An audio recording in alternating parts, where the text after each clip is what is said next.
So ChatGPT is my favorite. It's the one everyone's hearing about. There's several others that I won't go into.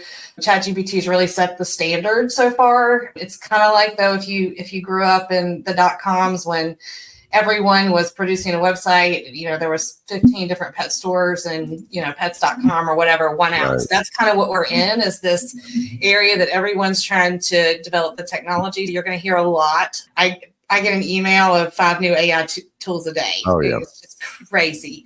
But ChatGPT's really set the standard. And to me, it's you go in and you just start playing, asking it questions. If you've got a list of to-dos and we all have to-do lists. You talk about to-do lists all the time, right? Do more by doing less. With me, Charles Alexander, for small business owners, startups, and busy folks. For full clarity, anybody, Kathryn Good did my website, so it's amazing. Go ahead. We have a real strong focus on small business and nonprofits. It's just where my heart's at. And so we do it all. Websites, we start with strategy, which is called our marketing machine. And it's who you are, who you help, how you help, and how you tell the world. And most people concentrate too much on how they tell the world, but they don't really know what they're saying or what they want to say. And so we make sure there's a full foundation before we really start the marketing. But then the websites is a hub for any business. It's the landing place, front door, online anyway. And so strategy, and then we do website development, project work. We do a lot of video. The product we're really using AI-wise, we came out with in January. It's called our 828. And wait a minute, it's called what? It's called our 828 plan for $828 a month. We video quarterly. And we then take that and we use AI to do transcript work. And then we repurpose it in a whole lot of different. For most of our clients, we're posting 2 times a week on social media, either graphics or photos or some from the video that we took. And then that also includes either a blog or a graphic or email newsletter or something every month. So that price is only offered because we are using AI to help us repurpose the contents. Well, let's kind of come back and start there. Where I was wanting to have you on here, Kathryn's had a couple of AI and marketing workshops, and it was Katie bar the door, and everybody in the mama showed up and gave her all the monies because everybody is afraid of the machine, or they don't know what to do with it, or worse yet, they used ChatGPT once and said, Chat, I need like a post every day for a week. And it said, sure, rocket emoji, how to unlock your secret, blah, blah, blah. And then they posted Let me delve into this. Delve is the word that you can always tell that it's ChatGPT. It uses all those words. You're going to master the secrets and unlock God. But either way, people are doing that immediately like, it sucks. It doesn't work. Let's kind of go back to the beginning. You're giving us like the mild version of the workshop. Yeah. Where do we get started with this? How do we use it for good instead of evil? Absolutely. Let me just tell you how I got started, because it was kind of, I like to dive into technology. My team teases me because I like to switch whatever product a lot, just whatever's newest and greatest. And I started hearing about ChatGPT, I don't know, April or so of 2023. And I started playing. And then we were in Germany, my parents and my sister, and like small towns in Germany. And so I was just like, well, let's see what ChatGPT says to do. And so I would say, what should we do? And I don't even remember the names. It said drink a beer. Well, yeah, that was on there for sure. See a castle, drink a beer, that sort of thing. But, it was just crazy how it was like, step by step, this is the best way to do it. Go see this first, try, then you could say what time of day is the most crowded. Anyway, so I was just like, well, this is really cool. And so then I just started using it mainly as an assistant to brainstorm, to, give me feedback. And at that point, it's fairly early, but I was extremely impressed. And then probably this time last year, I started going, this is going to rock the marketing world. Like, people are going to lose their jobs. We are going to have to redefine how we as a marketing company are handling AI. At that point, we decided to test the 828 product, which was based, like, we sit down with a client, we we want to get their voice. That's the big thing with AI. Like, as you just said, you can tell when it's not their voice. Oh yeah. So recording that really gave us the background and their expertise. So like, I could ask you 10 questions and you're going to pour out all this knowledge that only Charles Alexander can give. Right. And so AI is not going to know that. And so we just kind of started playing, and we then put the transcript into AI, and I'm like, okay, we can turn all of this into a whole lot of things for a client really quickly at a budget they can afford. And so we've been all in really since January of it is. And what that has allowed me to do is just learn more and more and more. So I'm listening to podcasts, and I'm reading all kinds of articles, and I no longer watch YouTube. I just download the transcript and put it into ChatGPT and say, what do I need to know? It's just really transformed how I'm doing things. And because everyone is scared of it, I'm just trying to make sure people understand that it's not going to replace us. It can enhance us if we use it in the right ways. We don't, I like to say, if you're really, really good at writing, don't use it to write. Like, let yourself shine. But, I really like it to go, I'm thinking about this. What questions could you ask me to help me develop this idea more, for example? So it's just really, I started small with just asking it a few questions, and then ended up developing product and now workshops just by learning more and more. So we're taking a quick step back. Let's say I'm a newbie and I know I want to use more AI in marketing, if for nothing else, to generate some ideas, to speed up what I'm doing, maybe even spit out one or two things on its own. Where do I start? So ChatGPT is my favorite. It's the one everyone's hearing about. There's several others that I won't go into. ChatGPT has really set the standard so far. It's kind of like, though, if you grew up in the .coms when everyone was producing a website, there was 15 different pet stores and, pets.com or whatever, one ounce. That's kind of what we're in, is this area that everyone's trying to develop the technology. You're going to hear a lot. I get an email of 5 new AI tools a day. Oh, yeah. It's just crazy. But ChatGPT's really set the standard. And to me, it's, you go in and you just start playing, asking it questions. If you've got a list of to-dos, and we all have to-do lists. You talk about to-do lists all the time, right? And so if people plug in those to-do lists, they can say, what's the best order to do these things? And, it just starts to learn you. The more you talk to it, it can be an assistant. For example, I use it so much. I asked it, I had read some prompt that was like, help me determine something I may not know about myself. And so because I've used it so much, it actually answered the question, and I liked the answer. So it's just. Did it say your pet peeves were rainy days and people that don't smile? No.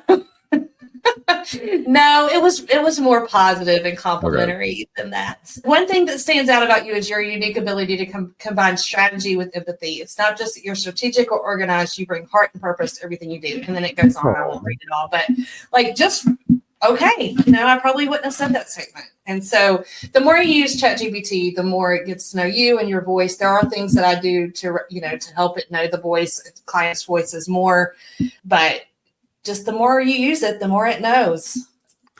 In starting out, somebody's going to play around with ChatGPT. So one of the things I tell people when they're, let's say they're diving into marketing and they're trying to figure out what to post, when to post, what to create, video, how to slice it down, I've had them go into chat and say, hey, this is, fill out some basic questions first. This is who I target. This is why I'm different. This is why I'm unique. Here's the pain point. Now, can you help me create a marketing calendar? And to me, that's probably the most important piece of any puzzle in marketing. If you don't have a calendar of what you're going to do when you're going to do it, then it's a hot mess. Have you used it for creating a calendar or an editorial calendar or whatever? Yeah, so we use it for all of those things and more. For a business starting out, my favorite thing to do is that framework I just talked about: who you are, who you help, how you help, and then how you tell the world. So, to load it, most businesses have a brochure or, even proposals, like something that kind of sets the voice and tone. And so I will load those things into ChatGPT. So it helps to learn the voice. It also helps to learn about the company. I actually will say, please, analyze these websites and learn every as much as you can about this company. Then I will go into the target audience and ask ChatGPT several questions like, this is our target audience, but what else might we know about that? What makes the client happy? What makes the client sad? What are their frustrations? And make sure as it's telling me these answers that I agree, or I agree on behalf of the client. Because if you disagree, that's an opportunity to teach it and to actually say, well, no, we really don't do that. Or, we want to focus more on this. And then I will outline the products and services that the business has. And then at that point, I will say, these are the ways we market. What are some other ways we might suggest marketing? What are, based on our target audience, what are some topics that might want to cover that targets their pain points? And then from there, I'll kind of build out the calendar. But again, I want to set that foundation of voice and target audience, and then the products and services that client actually wants to promote, because we can use ChatGPT all day to create content. But if we're not, in the end, trying to have some sort of call to action that makes a business money, then why are they using it to begin with, sort of thing. I think you bring up a good point that a lot of people, me too, forget is that ChatGPT, you have to tell it stuff. So many people will use it one time and get frustrated, or I say one time, 10 times, and they'll get frustrated because it will forget sometimes, or it will misunderstand, or whatever. It's just like a regular conversation. So for me, I even had to build in something called a personality profile and tell it over and over. This is how this is how I talk. This is how I think. This is things I say or wouldn't say. And then I'm lucky. I even, I wrote a book. I like to just randomly bring that up and show it sometimes in case people forget. I love it. As you should. Yeah, listener, I'm showing the book either way. But I was able to take the PDF of it and upload it. And oh my God, that was super helpful. So not everybody has a book, but you've got stuff you've written over the years.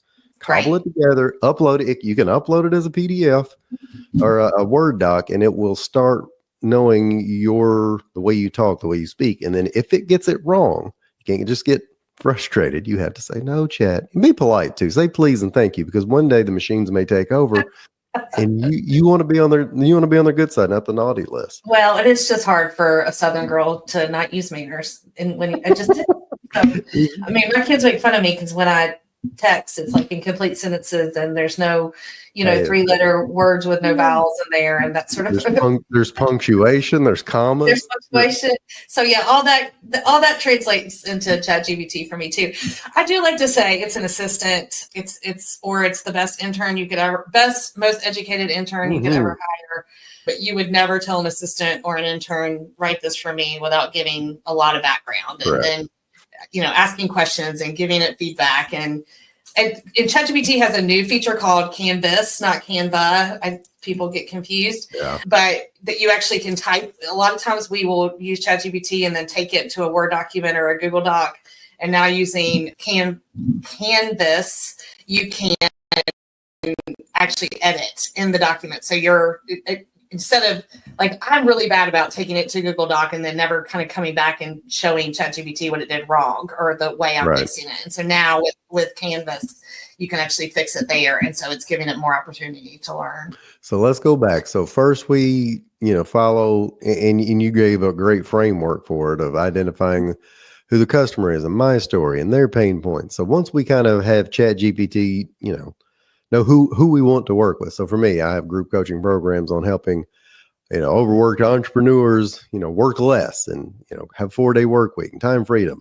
And once we get it to know that, we know who the target is, kind of, we say create a calendar, but what's kind of some of the next steps? If I don't know what to do next, should I start just taking whatever it gives me and posting it? Should I add images to it? Will it create images? Should I make video? What do I do next? So our next step is to really outline, potential larger pieces. So that could be a video or like a longer PDF. The reason we do it that way is because we want to have something that can be downloaded or can go to YouTube rather than just creating these individual little social posts. We like to focus on a larger piece that can sit on the shelf for longer than just, if you put something out on Facebook or Instagram, it's gone. I mean, you might be making an impact and yes, it might go viral and all the things, but so we like to focus on a larger piece of content. And so like, let's say we're going to focus on more of a long form blog post for that month that is optimized for SEO. then we're going to take that and then break it out. Like, let's create an email series with this, and let's create, sometimes I like to say, create the 5 best social posts for this. Because if you just say create 50 social posts, at some point, my God. repetitive. And so it's important that you say, what are the most impactful? What is going to impact my audience the most? Those kind of questions. Again, if you're treating it like an assistant, not just saying, okay, give me 5 social media posts. It's read this and tell me what impacts you the most, and it will do it. And it can be really good. I'm coaching 4 interns right now. Well, they're seniors in high school. It's our Good Circle marketing intern program. They pick a nonprofit or a startup to do a full marketing machine for in their fall semester, their senior year. This year, I purposely have taught them AI, because if these kids, I have several friends that they're with kids in college, and the kids are like, the college professors are basically saying, don't use it. Don't use AI. And that's exactly right. But they are going to be expected when they graduate to use AI 100%. because we want our employees to be as efficient as possible. And this is just the way it's going to be. So I have challenged these interns to use prompts to help us. I used to take 10 hours to develop a target market, or audience profile. And with ChatGPT, if we give it the basics, it can expand on that in minutes. And so why would I not do that, right? Or at least as a starting point in a brainstorming. But for example, with I have them pull taglines based on discovery meetings and transcripts and all these things.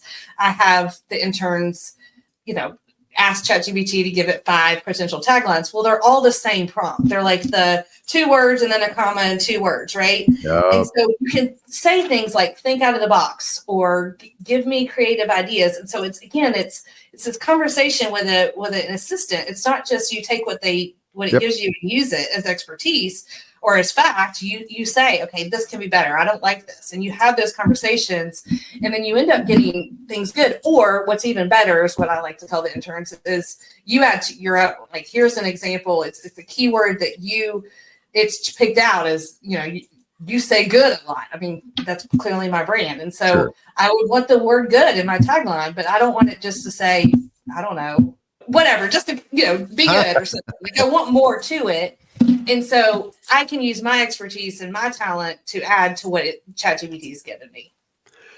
And you make a great point there. So when I first started naming the podcast episodes, I was lazy and kind of let it name it. And then every one of them had kind of the same name. It'd be 2 words, colon, and then whatever. And then the words I was just making fun of, secret and unleash. I'm like, man, I had to go back and retrain a little bit. And I say retrain to say, you can't do that and make it look like this and make it look like this.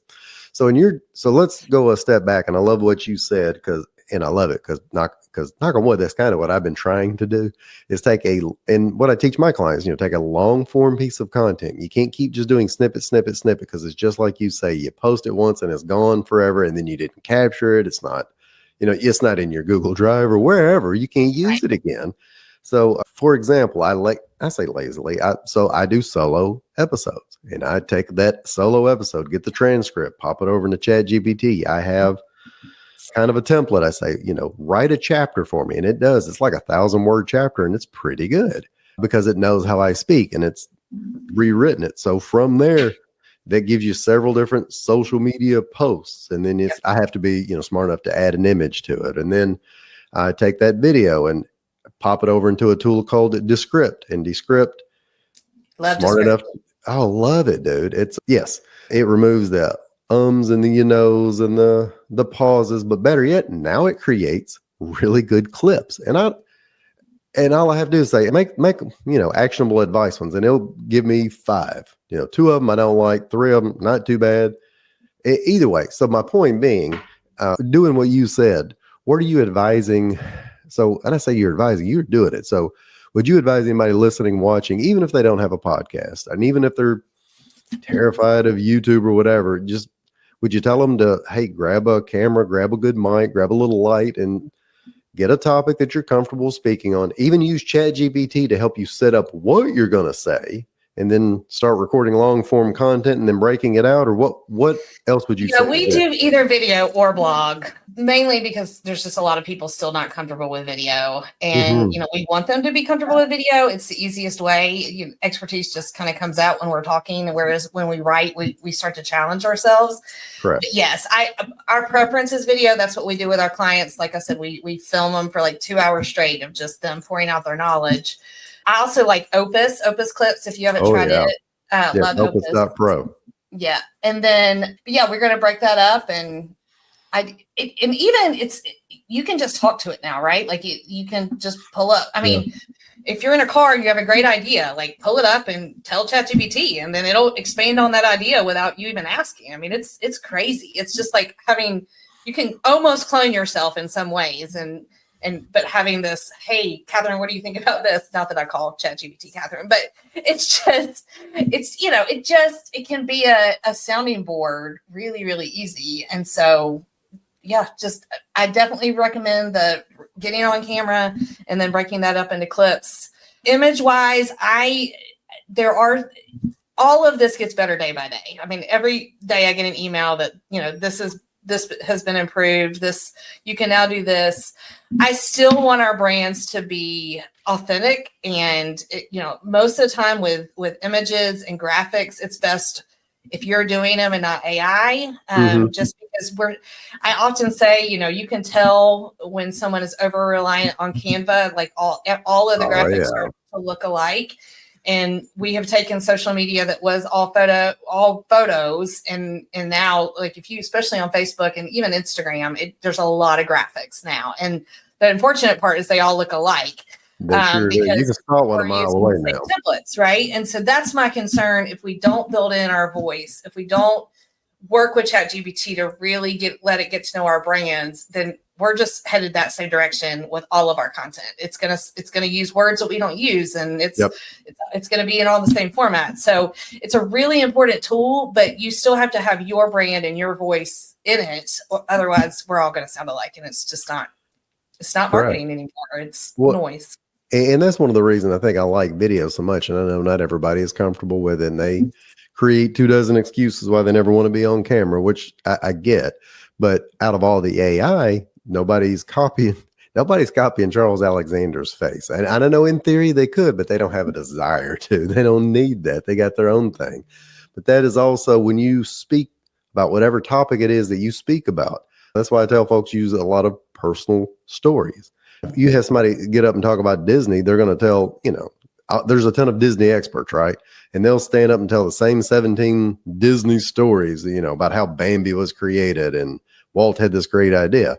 But if they tell their own personal story, then nobody's copying that, and that makes you stand out unique. And I think where AI comes into that is that it helps all of the little tasks before. So you made that video, and then it can take out the transcript, and it's still your story, but it can clean it up grammatically. And then you take bits and pieces of that. And I love what you said about images, because I was going to ask, do you have like a tool that does well with images? For right now, and maybe you can correct me on this, ChatGPT makes some horrifying things that I've asked it to create. It's gotten way better, but it's never going to represent the brand well. It's just, okay. And I won't say never. I mean, it's probably coming to where I could load in 10 images and it will recreate them. It's coming. But for right now, this is what I taught in the workshop I did back in September, is I would much rather them use it for brainstorming and writing and do the things that you don't do well. That's one of my best, what are the things that only you can do, and do those. Use ChatGPT to brainstorm or help. But if you're not a good writer, use it to write. I mean, don't feel guilty about it. Now, read it, and the same way you would if you had, like a ghostwriter or something, you would still make sure that it represents you and it's true. And one of the things I love to do with writing, especially, is I will ask ChatGPT to say, let me know if there's a good story or stat that I could put in here that only I know. And then, and you can say, please, bracket this. And so it's easy to catch those kind of things. But when we ask it to do those things, it will. I just don't think people know yet the power and everything it can do. Well, and even you saying that, and some of the workshops that I do, or the podcasts that I have, or the content I post, if I want a case study, what's a case study that shows that people get, paralysis by analysis, and I like the ones that Roy Baumeister do, or give me something that Cal Newport, what's that Cal Newport author I love, and it will pull directly from those, and you still credit them, but you can still use that where you didn't have to spend days on end researching it, and it's going to be unique to you because those are the people you like and follow. Right. Have you used Perplexity? No, you were telling me all. Yeah, you were telling me all about it. No, tell us about Perplexity. Well, in Google, or not Google, ChatGPT actually has, it's Perplexity is probably in trouble because ChatGPT does it now too. It has, if you look at least on the paid subscription now on ChatGPT, it's got a little world. So it's actually searching, and it'll pull the sources. So, 2 weeks ago, Perplexity was really the only one that was noting sources. ChatGPT now will do it, but it has, I rarely use Google anymore. So if I am rarely use Google, it just puts it all together for me. And, it's just changed our world so much. It was all about Google, all about local SEO, all about, you need to be top of search. And those things are still important, but you can start to see using ChatGPT and tools like Perplexity, how the world's going to change because we won't be going to this one search engine all the time. No, right. Like right now, I've been nerding out on football, tell me somebody who's thrown for 3,000 yards and rushed for 500 and, had 15 touchdowns and 8 games in one season. Oh, that would be terrible. They couldn't do all that, but you can't Google that. You'd spend all day, but as ChatGPT, it'll, like Lamar Jackson did that in 2016. It'll know right away. So though, yes, I don't Google stuff anymore. And so if you think about that from a consumer standpoint, like if you're researching a software and you needed to do this, and this, used to have to go through and look at all the G2 reviews and all these things. Yep. And, now I can just ask ChatGPT or Perplexity or Claude or whatever and say, these are the things I need. These are the things I don't need. What is the software you recommend? How much time savings is that? Hours, right? And it's just little stuff like that I just don't know that people are using it for yet. I've got a buddy of mine, John Nemo, who's getting leads from ChatGPT because people will come in there and say, who's the top LinkedIn trainer? And it thinks he is right now. Good for him. He's getting leads from that. That's amazing. What are some tasks, and we need to start winding up here. So what are some tasks that used to take you quite a bit of time marketing wise that you're starting to automate, or, your AI is helping you to reduce? So I mentioned target audience brainstorming, competitor research, just manually looking at websites we used to do. We used to pull keywords that they're ranking for. All of that I can run. I have prompts that I can run all that in. I just had a conversation. I love startups. I love small businesses. They don't have the money to spend with Good Circle marketing, right? And so I want to be able to help them. And I just couldn't before. And now I can basically run a launch plan and say, here's this, and this. And not that I could just give them the prompt, but I do it and then I review it and make my notes, and I can, I've spent 15 minutes and helping a startup. And so that's just an example of things I can do now that I couldn't do, 2 years ago because I couldn't afford to spend 2 months writing a startup plan when they couldn't pay me, right? And not that it would take 2 months exactly, but all the research and all the brainstorming now is at least I can use AI to get a start, and that start is better for that small business than nothing. Let's change topic here. What is and I ask everybody this, and hopefully after we've known each other for a while, you'll have a decent answer to this. What is something right now that Kathryn Good should be doing less of? Ooh, you're gonna have to cut this pause out. I ain't cutting this pause out. You just sit there and think, and I'll just hum about ChatGPT in the background. And I'm also saying this because I'm not plugging, but Kathryn was one of them that was kind enough to, do a 90-day intensive with me, and she crushed it, by the way. Well, before that intensive, I was spending way too much time getting notifications, which would drag me into something else. I've cut so much of that out. And, you know, we still have to train ourselves to use AI. And I still am like, if I'm spending too much time on something, could I have used AI? So to help me with that, I would, I will still get into the nitty gritty. I can be bad about seeing what's going on in my team on Slack and chiming in when I probably shouldn't. I would say kind of nitty gritty details. I mean, I'm really good at strategy. I'm really good at, and I think that's why I've gotten so good at AI and prompting, is because I know the questions to ask, and therefore I can ask them and develop a kind of larger system and a larger workshop, for example, really quickly. And so my time needs to be spent there and not in the kind of details that I have other people that are really good at details. So why am I in them? So when you're getting out of the nitty gritty and the details and the notifications and jumping in Slack, what does that allow you to do more of? I love networking. I love speaking. I love, doing strategy for people. And that's where I shine. And so that allows me to do more of it. And also I have a senior. I'm really trying to be mindful of the time that we spend as a family and specifically time with him. I've said a lot, probably even to you, that I feel like this election year we've just been living in this fear and tension a little bit, which is, I've had a lot of prospect meetings and some of them just haven't been ready to commit. And so I've really had to force myself to go, okay, this is a blessing because I get a little bit more time with him his senior year. But I think if we have all the noise of notifications and all these things, it's hard to get in that mindset of being grateful for what's right in front of you. And knowing you spend a lot of time with your family doing the things you're supposed to be. You're out in the community, you're helping with nonprofits, you're active at the chamber. All of that you could not do if you were knee deep and not outsourcing and not delegating and not using AI. So good for you. So look, how can somebody find you, Kathryn? GoodCircleMarketing.com is our website, and available Kathryn Good. I don't know, KG Marketing on Instagram. I should know this really well, Charles. That's okay. You just want to send them to one place. GoodCircleMarketing.com is the website. Hey, man, she's got it all. Got a podcast, got everything else going on. KG, thank you so much for coming to hang out with me today. Thank you. Always love talking to Charles. Woo. All right, see ya. If you're an entrepreneur, solopreneur, advisor, agent, or freelancer, listen up.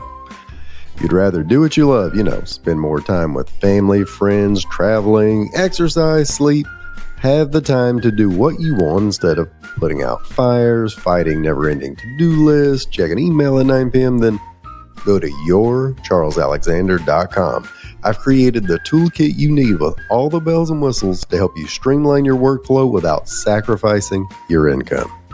Just go to yourcharlesalexander.com, scroll to the bottom, grab the exclusive toolkit, and start seeing results right away and take the first step toward a more balanced work life. And as always, if you don't, an angel may actually lose its wings. True story. Have a great day.